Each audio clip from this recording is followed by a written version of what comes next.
Midnight. A gong resonates throughout the quiet field. People gather, some chatting, some snacking. Accompanied by the entrancing sounds of the gamelan orchestra, the shadows of the flat leather puppets flares to life on the taut white cloth.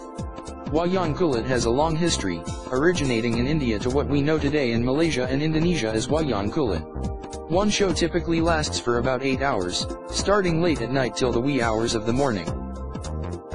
The Pono Kawan do not exist in the original Mahabharata epic, hence they are original Southeast Asian figures in the Wayang Kulit world. There has been much speculation about the origins of the Pono Kawan, though there is no evidence, but the most commonly accepted theory would be the arrival of Islam to Java. Arjuna is a renowned Kshatriya, warrior, in the Mahabharata epic. He is born to Kunti and King Pandu. One of the 5 Pandavas, he is noted for his skills in archery and fearless warrior skills. Goro Goro refers to the rising action or complications faced by the main character in a scene of the play. In this way the weighty plotline of the story is offset with a hint of humor brought by the Pono Kawan. The Pono Kawan consists of 4 figures: Semar, Garang, Petrug, and Bagong. A teacher who has a black face is said to be fierce and will have students that follow his teachings out of fear. He has 1 tooth, which denotes that a teacher should speak only truth, and his black body means one should never do anything unlawful to achieve your goals. He is said to be the brother of Guru Dewa, or also known as Batara Guru. Garang is the first adoptive son of Semar. He has eyes that face in opposing directions, which means he does not want to see the villainy of the world, warped hands to symbolize his disinterest for stealing, and walks with a limp to show that he is slow but steady in everything he does. Garang is loyal, helpful, and easily jokes around. The third son is Bagong, also known as Semar's shadow. When Semar initially came down to earth from Kayangan, heaven, he wanted a companion. And thus, his shadow came to life. One act in the play that speaks of the relationship between the Pono Kawan and Arjuna is the act, Lakon Talai Raza Raza Dan Talai Buyana. In this story, Guru Dewa and Narada, 2 gods of the world, came down to earth. They took off their godly robes and became 2 brave Kshatriyas named Raza Talai and Talai Raza. He fabricated a lie saying that Arjuna is fighting with Lasmanawati in Astina. Upon hearing this, Arjuna was calm and did nothing, as he knew it was a lie. Semar tried to flame the spirit of chivalry in Arjuna to rescue Lasmanawati, but he was expelled along with Petruk and Garang. He began on a pilgrimage of sorts, helping all who needed his help. Arjuna felt regretful for turning away Semar and the others because he could not defeat Raza Talai and Talai Raza.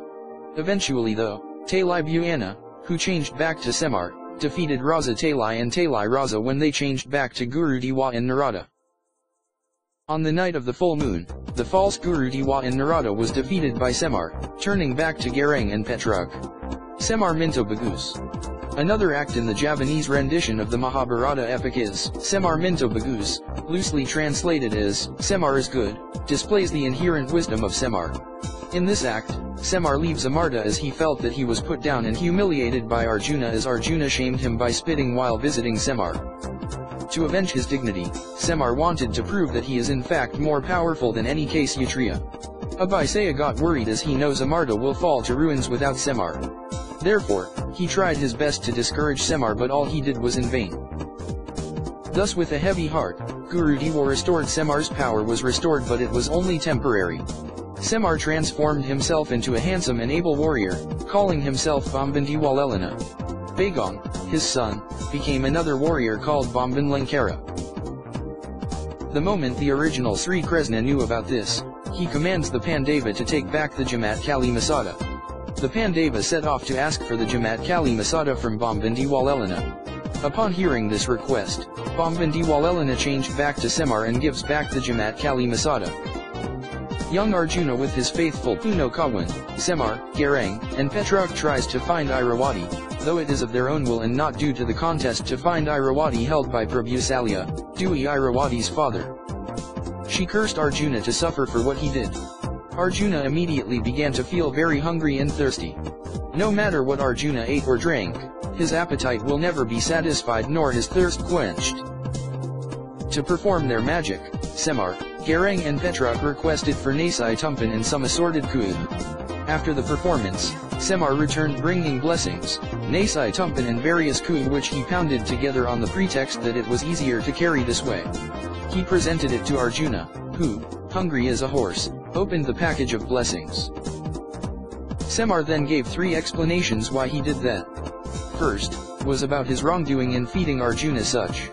Second was that when Arjuna is performing a task, he should never eat at random places, and thirdly, Vinayata will never be his spouse, so he is wasting his time. The moral value of this story is to stay focused when you are performing a task and to resist all forms of temptation.